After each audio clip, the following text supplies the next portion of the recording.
Continúan las noticias del mundo ahora en France 24. Vamos a los titulares. Son al menos 60 muertos hoy en la Franja de Gaza por los ataques de Israel contra el norte del enclave. Los más intensos en semanas y que ocurren mientras funcionarios israelíes dialogan en Washington sobre un nuevo intento de alto el fuego. Un día antes, Donald Trump llamó al cese de hostilidades. Los republicanos del Senado estadounidense siguen su maratónica sesión para aprobar el proyecto de presupuesto de Donald Trump de $3,3 billones, al que se oponen por unanimidad los demócratas. El líder de la minoría, Chuck Schumer, rechazó que los republicanos están a punto de aprobar el proyecto de ley más costoso de la historia. Y una potente ola de calor impacta el sur de Europa. Hay temperaturas récord en España y Portugal.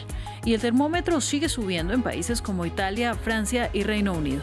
Turquía ya combate incendios forestales. Las autoridades del viejo continente han emitido diversas alertas sanitarias. Con nuestro invitado del día analizaremos las reacciones a la denuncia contra el canciller Álvaro Leiva por un presunto intento de derrocar al presidente Gustavo Petro con ayuda de la Casa Blanca. Mientras los sectores políticos colombianos expresan su rechazo, Gustavo Petro tildó al exfuncionario de canalla y queda en duda la posición de la vicepresidenta. Todo esto lo abordaremos en minutos.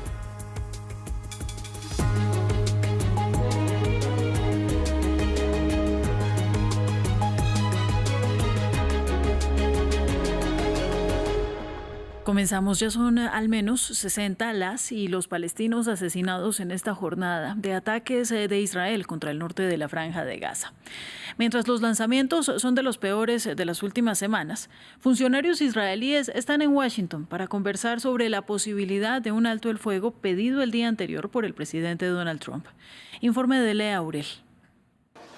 Varias familias palestinas habían encontrado refugio en esta escuela de la ciudad de Gaza, ahora reducida a escombros tras un nuevo bombardeo israelí. Los ataques de Israel contra el norte del enclave palestino se han intensificado en las últimas horas después de que el domingo el ejército ordenara de nuevo desplazarse a los residentes de algunos barrios de la capital gazatí. Míranos, no somos solo números y no solo imágenes. Todos los días mártires como este, mártires como aquel, números. No, no somos así. Somos seres humanos. Nuestro Señor nos creó para vivir como tú, como los demás. Es nuestro derecho vivir y vivir con dignidad, no así, en la humillación. Del lado del gobierno israelí, su portavoz afirmó este lunes que el obstáculo para poner fin a la guerra en Gaza reside en Hamás. El primer ministro dejó claro ayer mismo que necesitamos, en primer lugar, sacar a los rehenes, resolver la cuestión de Gaza y derrotar a Hamás. El primer ministro dejó claro que lograremos ambas tareas. Y pasando más ampliamente a las oportunidades de paz en toda la región, se están abriendo amplias posibilidades regionales. De las 251 personas secuestradas en Israel el 7 de octubre de 2023, 49 siguen retenidas en Gaza, 27 de las cuales han sido declaradas muertas por el ejército israelí. Por otra parte, las autoridades sanitarias gazatíes cifran que Israel ha matado a más de 56.000 palestinos, la mayoría civiles. La ONU informó además que más del 80% de la Franja de Gaza es ahora zona militarizada israelí o está bajo órdenes de desplazamiento. Y mientras caen los cohetes sobre Gaza, Cisjordania, el otro territorio palestino, ha sido en los últimos días escenario de una violencia aumentada por parte de los colonos israelíes. En las últimas horas, en un episodio casi inédito, se enfrentaron con fuerzas de seguridad del gobierno de Benjamín Netanyahu. Informe de Dasil Lanza. Cisjordania tampoco encuentra paz. Mientras la guerra en Gaza sigue, otro territorio palestino que también es escenario de violencia. Colonos israelíes atacaron una base militar de su propio país en territorio ocupado, provocando incendios y destrozos. Y si en general cuentan con apoyo de los soldados israelíes, en esta ocasión se enfrentaron. Durante la noche, varios ciudadanos israelíes incendiaron y destrozaron un sitio de seguridad que contiene sistemas que ayudan a frustrar ataques terroristas y mantener la seguridad en el área de la brigada Benjamin. La semana pasada, los colonos entraron en Kfar Malik, un pueblo palestino, incendiaron propiedades y dispararon armas de fuego. 3 palestinos murieron tras la intervención militar israelí. El ministro de Seguridad de Netanyahu, Itamar Ben-Gvir, a pesar de ser un líder del movimiento nacional colono, condenó los ataques contra soldados. Atacar a las fuerzas de seguridad, las instalaciones de seguridad y a los soldados del ejército israelí, que son nuestros hermanos, nuestros protectores, es una línea roja y debe ser tratado con la máxima severidad. El líder de la oposición, Yair Lapid, tachó a los colonos de terroristas judíos y criticó al ministro. Nuestras vidas están siendo controladas por criminales. En los 2 últimos años de guerra en Gaza, residentes palestinos y organizaciones de derechos humanos denuncian un aumento de la violencia y los controles por parte de Israel. En Cisjordania viven unos 3 millones de palestinos bajo el dominio militar israelí y 500.000 colonos judíos en asentamientos considerados ilegales por la mayor parte del mundo y el derecho internacional. Estados Unidos, en tiempos de Biden, y la Unión Europea fijaron sanciones a estos líderes por sus actos violentos contra palestinos. Sin embargo, referentes del movimiento nacional colono forman parte de la coalición de gobierno liderada por Benjamín Netanyahu. El Tribunal Superior de Londres rechazó una demanda interpuesta por un grupo pro-palestino que buscó impedir que el Reino Unido suministre componentes para los cazas israelíes F-35. Tel Aviv los utilizó con efectos devastadores en sus bombardeos sobre Gaza. En una rueda de prensa, los miembros de la organización afirmaron que, a pesar de este resultado, se mantienen firmes en su lucha por la justicia, la dignidad y la plena autodeterminación del pueblo palestino. La sentencia de hoy ha sido fundamental para exponer el alcance de la complicidad del Reino Unido en los crímenes de Israel contra el pueblo palestino, convocar el apoyo público y trabajar por la justicia para los palestinos. A pesar del resultado de hoy, nos mantenemos firmes en nuestra lucha por la justicia, la dignidad y la plena autodeterminación del pueblo palestino y su derecho a regresar a sus hogares en Palestina. En Estados Unidos continúan los esfuerzos republicanos en el Senado para aprobar el proyecto de ley de presupuesto de Donald Trump con recortes de impuestos y gastos de $3,3 billones. La luz verde podría producirse hoy. El líder de la minoría demócrata en el Senado, Chuck Schumer, afirmó que los republicanos están a punto de aprobar el proyecto de ley más costoso de la historia, que otorga exenciones fiscales a multimillonarios y al mismo tiempo elimina Medicaid y empleos bien remunerados para millones de personas. La Oficina de Presupuesto del Congreso, una entidad no partidista, publicó el domingo su evaluación del impacto del proyecto en la deuda de $36,2 billones, calculando que añadiría unos $800.000 millones más que la versión aprobada el mes pasado en la Cámara de Representantes. Hoy los republicanos del Senado deben decidir, elegir al pueblo estadounidense o doblegarse ante Donald Trump y su círculo de multimillonarios. Porque este proyecto de ley, como hemos dicho durante meses, roba la atención médica de la gente, aumenta su factura de la luz, les quita sus empleos, todo para financiar exenciones fiscales para multimillonarios. Lo que estamos haciendo aquí es extender la desgravación fiscal para el pueblo estadounidense, manteniendo las tasas bajas, asegurándonos de que no se reduzca a la mitad su crédito tributario por hijo ni su deducción estándar, incluyendo nuevas disposiciones que brindan más alivio a los trabajadores estadounidenses, que es lo que el presidente Trump propuso en su campaña. Muy bien, y cambiamos de tema, vamos a España porque un magistrado del Tribunal Supremo ha dictado privativa de libertad contra Santos Cerdán, exsecretario de organización del Partido Socialista y hasta hace apenas un mes un cercano aliado del presidente Pedro Sánchez. La Fiscalía acusa a Cerdán de dirigir una trama corrupta en la que se habría enriquecido con el cobro de comisiones a empresas que recibieron contratos públicos.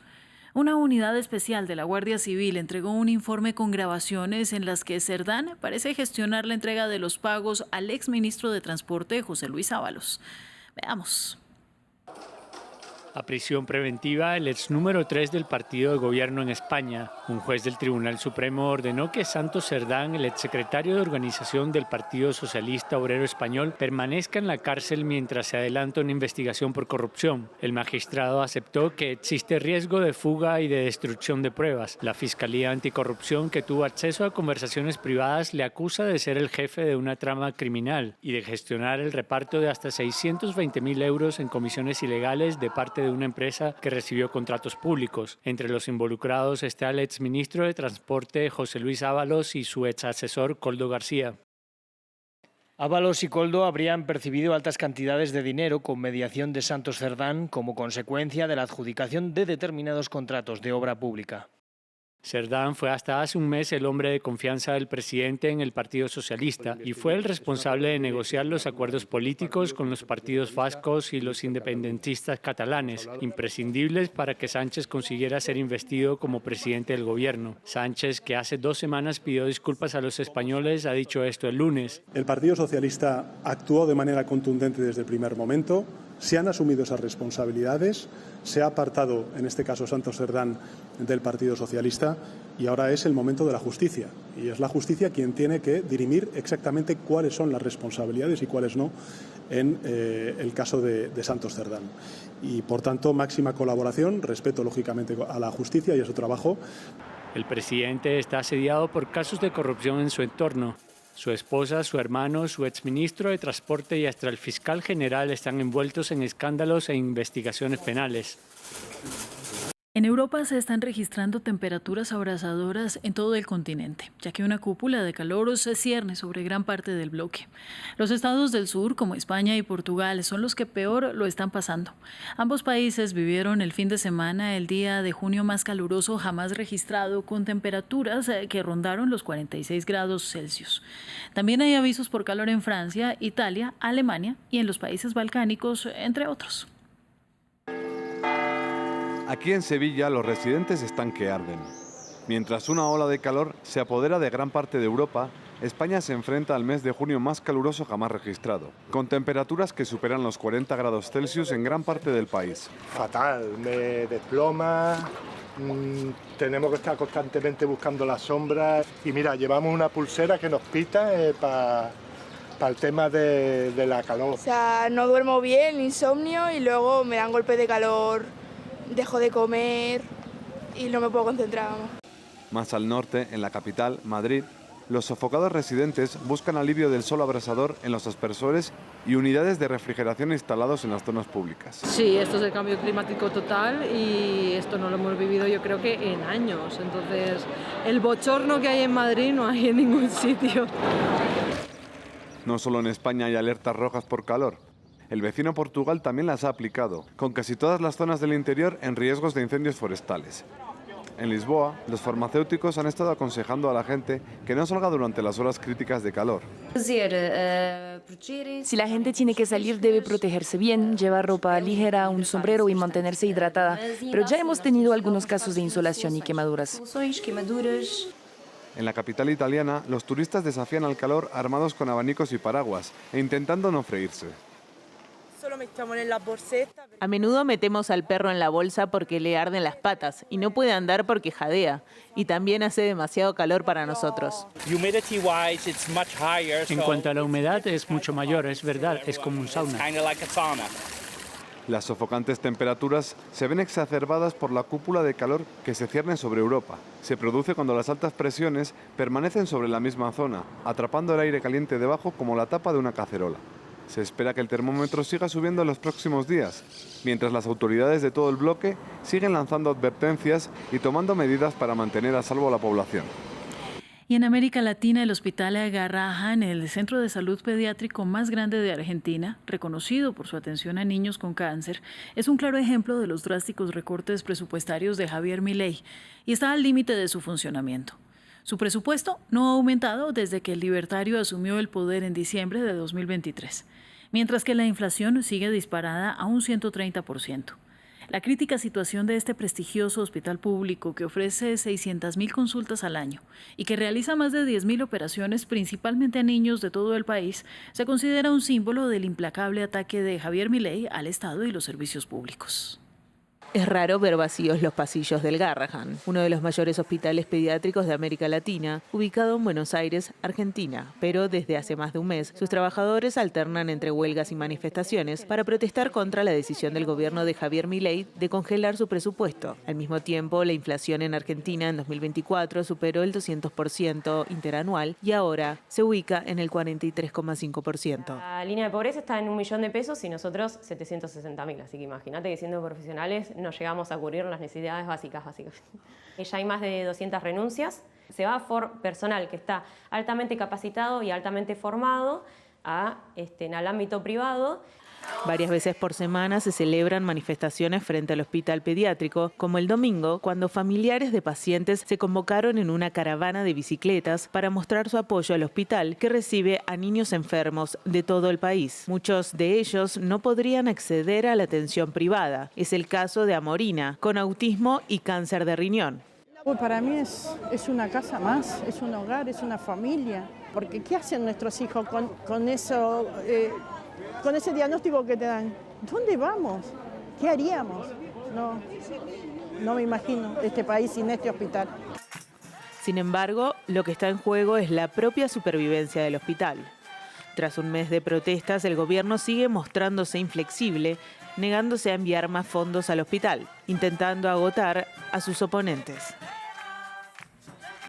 El presidente de la República Democrática del Congo, Félix Tshisekedi, afirmó que el acuerdo de paz entre su país y Ruanda abre el camino hacia una nueva era para poner fin a décadas de violencia en el este de la nación africana.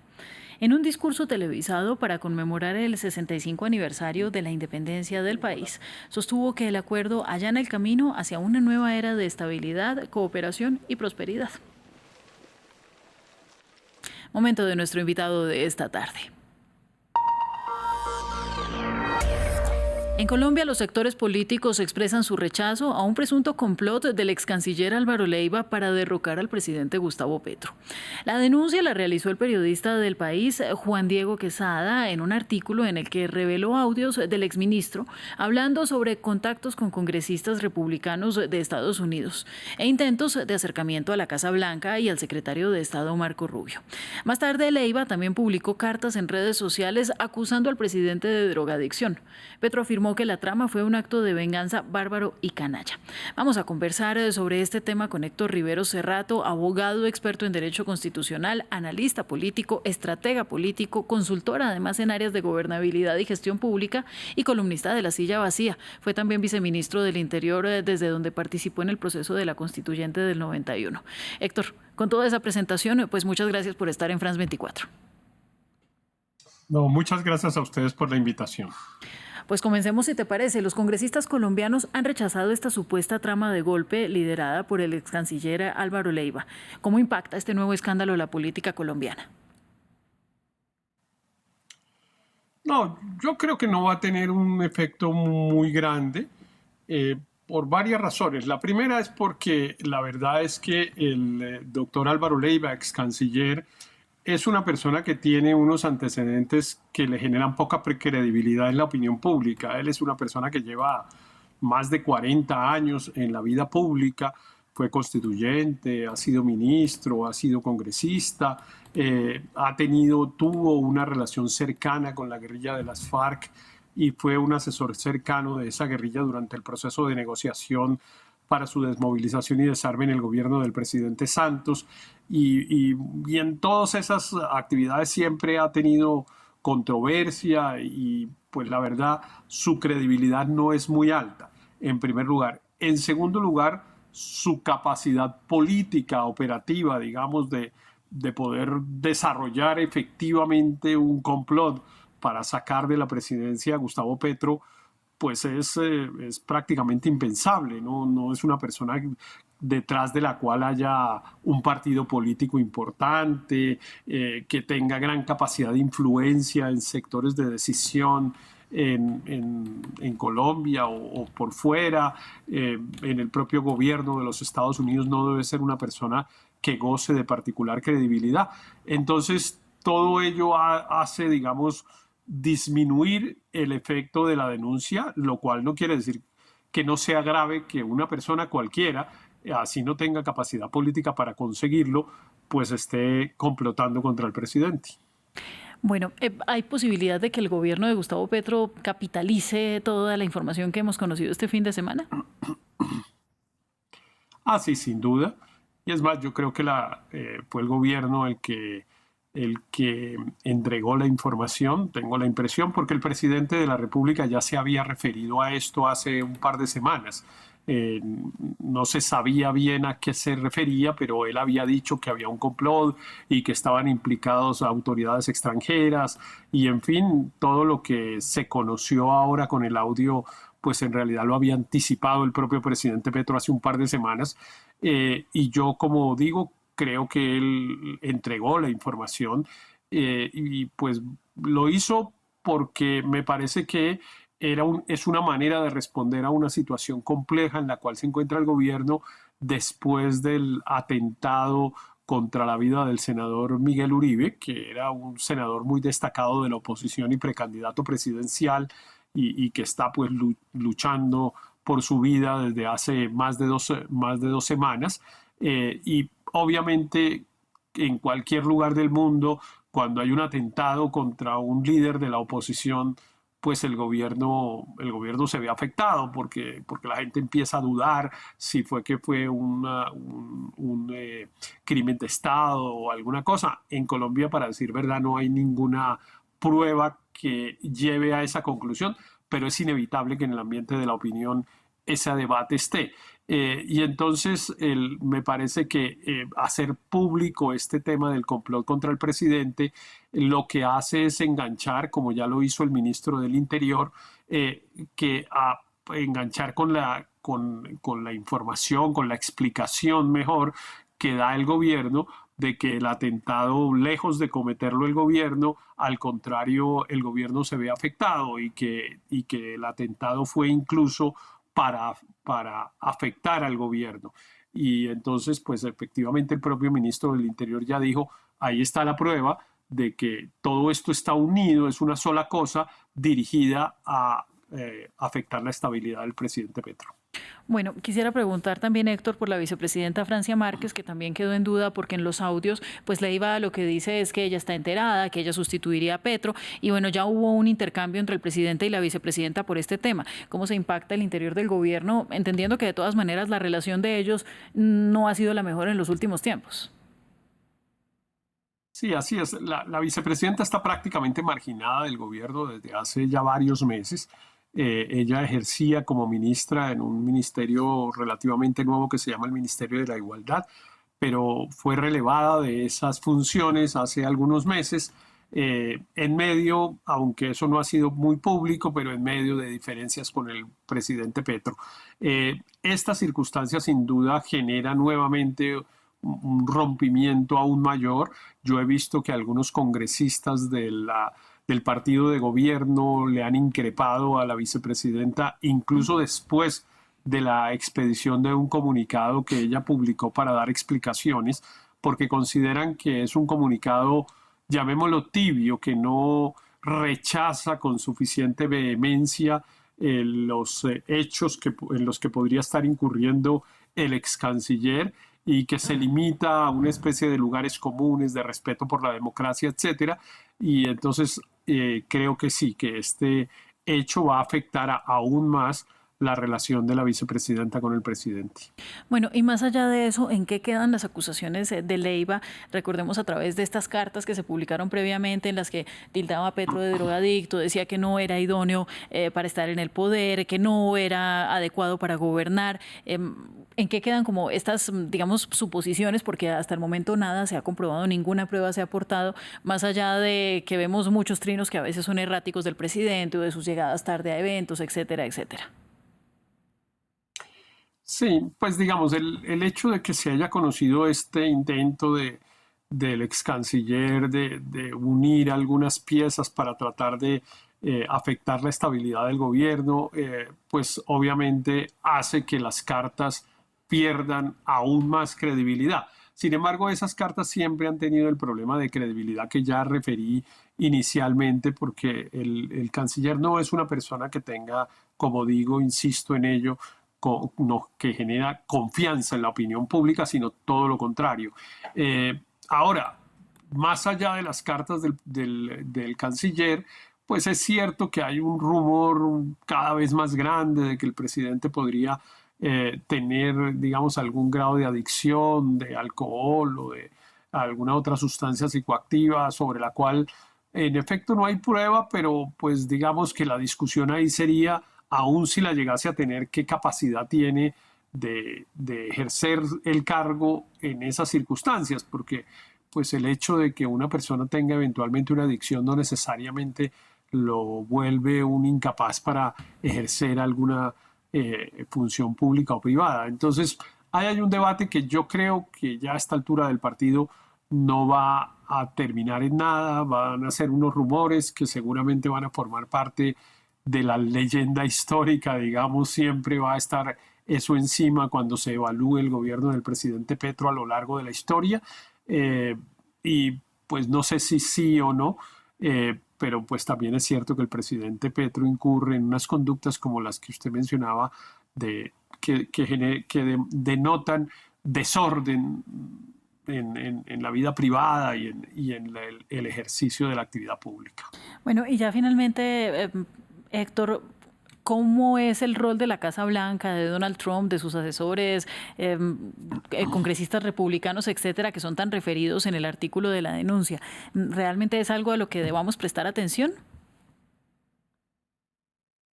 Sí, yo sí creo que ahí tenemos un problema, que es que efectivamente en el gobierno del presidente Trump hay pues unas personas encabezadas por el secretario de Estado, el doctor Marco Rubio, que pues tiene una diferencia muy grande, una diferencia política con el gobierno del presidente Petro, la tuvo desde antes, tiene relación muy cercana con la oposición colombiana. Durante la época de las elecciones en Colombia, el señor Rubio, en su condición de congresista, se expresó varias veces en contra de la posibilidad de que el presidente Petro fuera elegido. Entonces, ahí hay un hecho pues que no se puede negar.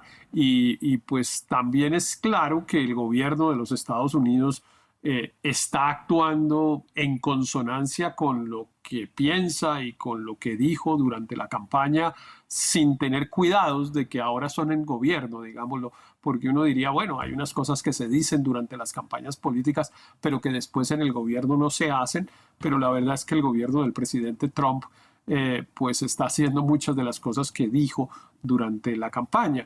Ahora, no creo y confío y espero pues que el gobierno del presidente Trump se vaya a meter en una aventura pues de afectar la estabilidad democrática de Colombia o algo por ese estilo. No lo creo, pero pues que son prácticamente rotas las relaciones entre los dos gobiernos por pura falta de confianza, pues eso es evidente. Pues muchísimas gracias, es Héctor Riveros, analista político. Una feliz tarde. Gracias a ustedes. Vamos hacia la pausa, ya regresamos con más.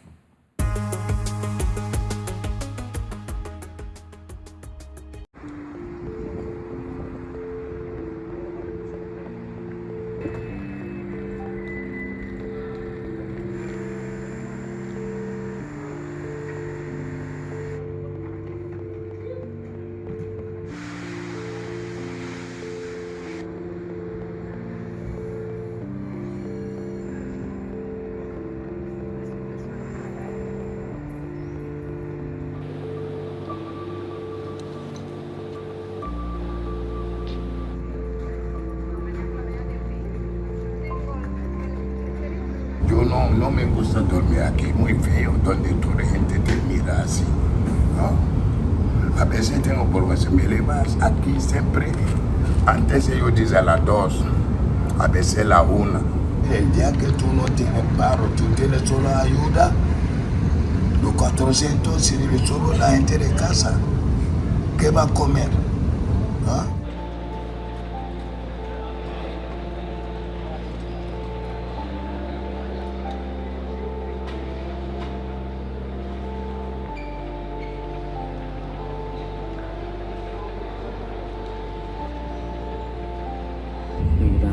Tienen su historia, ¿no? Que no todos son delincuentes y las personas mayores también, pero ya han sacado hartos problemáticos, borrachos, drogadictos, han sacado muchos, ya quedan solo personas que pues necesitan quedarse acá porque no tienen para pagar una habitación y trabajo no hay, sin papeles no hay trabajo, puede que haya trabajo pero sin papeles no te van a contratar.